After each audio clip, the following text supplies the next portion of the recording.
Mark Andrews. Mark Andrews. Tight end 1. Bold prediction. Heath.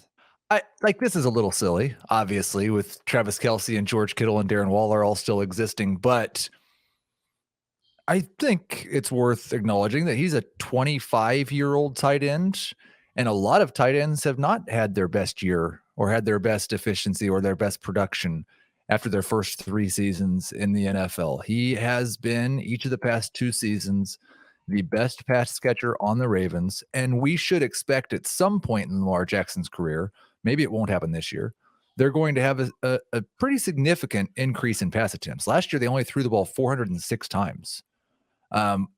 We should expect that number to balloon eventually. I think it'll go up this year.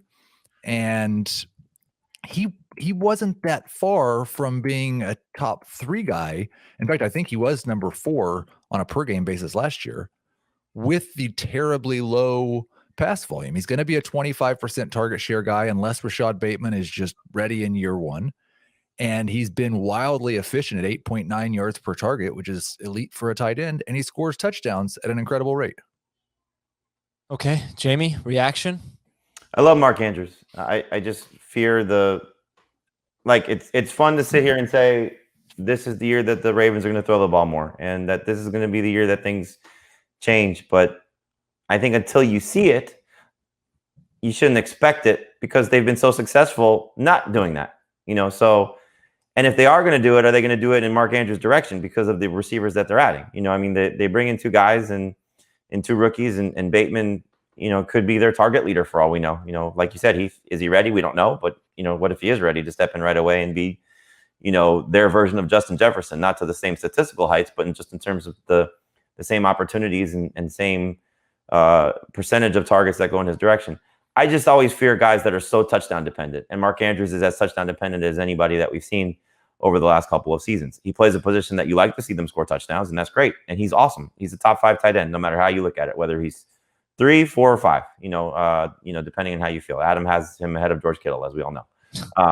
So, Andrews is a star at a position that we like stars. He was great last year in a down season. He was amazing 2 years ago.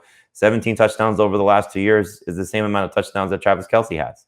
But he's done that on, targets that you don't love. And when he doesn't score touchdowns, he's not great. And that's the thing that I think is a concern because he's going to have more competition for targets. And so I'll repeat the stat I said a few weeks ago.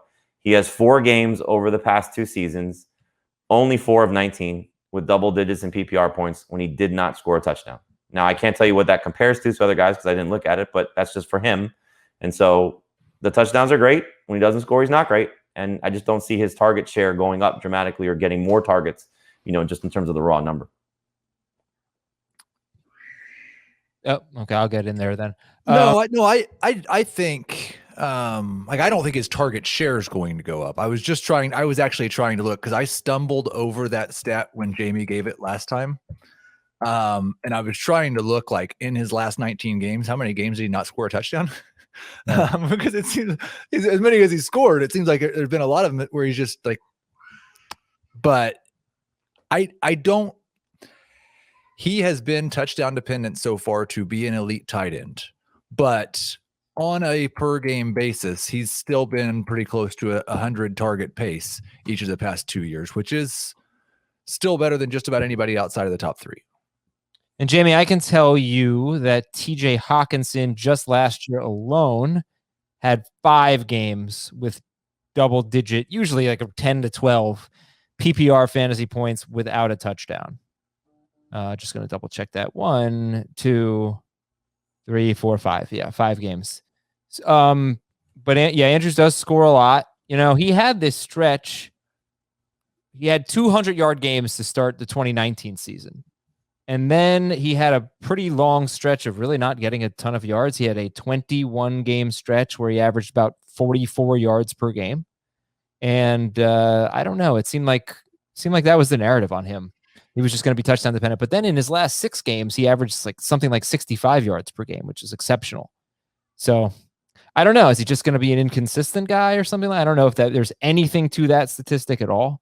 But it's a bit of a roller coaster. If they continue throwing the ball 25 times a game, yes, he's going to be an inconsistent guy. But the weird thing is he averaged, okay, so it was 67.3 yards per game in his last 6 games, and that was with Lamar Jackson throwing around 20 times per game. It was just weird. You know, he started doing better when Jackson started throwing less. Well, it's because all of Jackson's passes went to him, apparently, because he was averaging like 8 targets a game in that stretch. Yeah, I guess so. And his yards per catch wasn't any different. It's just he had more catches, he had more targets, I guess. I guess he can be a victim of the low pass volume. So Heath, you kind of alluded to it. You said the target share is not going to go up, but so they add Bateman. No, and that's what they had Watkins, and we expect them to pass more. They're saying they're going to pass more. Do you think his target share goes down so he has more competition now?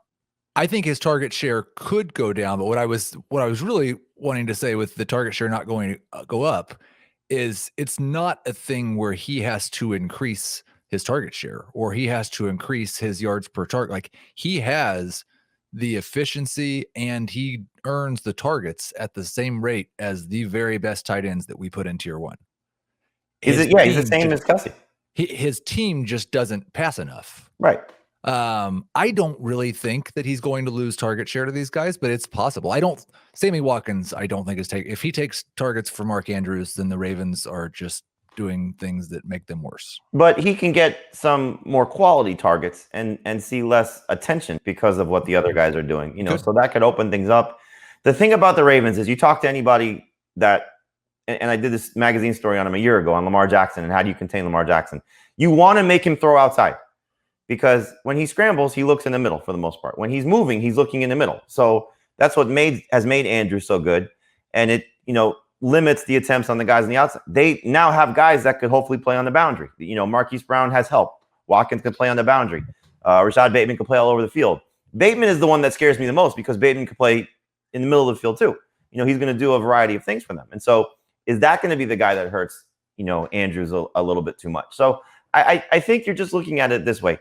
There are a clear-cut, I think, 6 tight ends that are going to be drafted in some order. You know the top 3. It's a matter of Kittle or Waller, whoever you like better goes ahead of the other 2. Kelce's going first. And then it's Pitts, Hockenson, and Andrews, and probably the reverse order, at least the way I would do it. I'm sorry, at least the way I expect it to go. Andrews first, and then probably Pitts, and then Hockenson in terms of ADP. And maybe Goddard gets in there as well, depending on how things shake out for Zach Ertz and when that happens. But Andrews is most likely going to be the 4th tight end drafted because you know what you're getting. You know what you're getting. And like I like Hockenson better because I'm looking at what the ceiling could be versus the floor. But Andrews has showed you over 2 seasons. Again, the touchdowns, if you tell me I'm getting 7 as the floor, which is what he gave you last year and what was, you know, somewhat of a bad season for him, you know he can get you 10.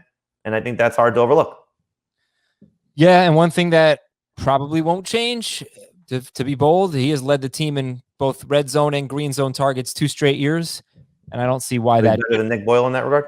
He is definitely better than Nick Boyle in that regard. I don't see why that should change going into 2021.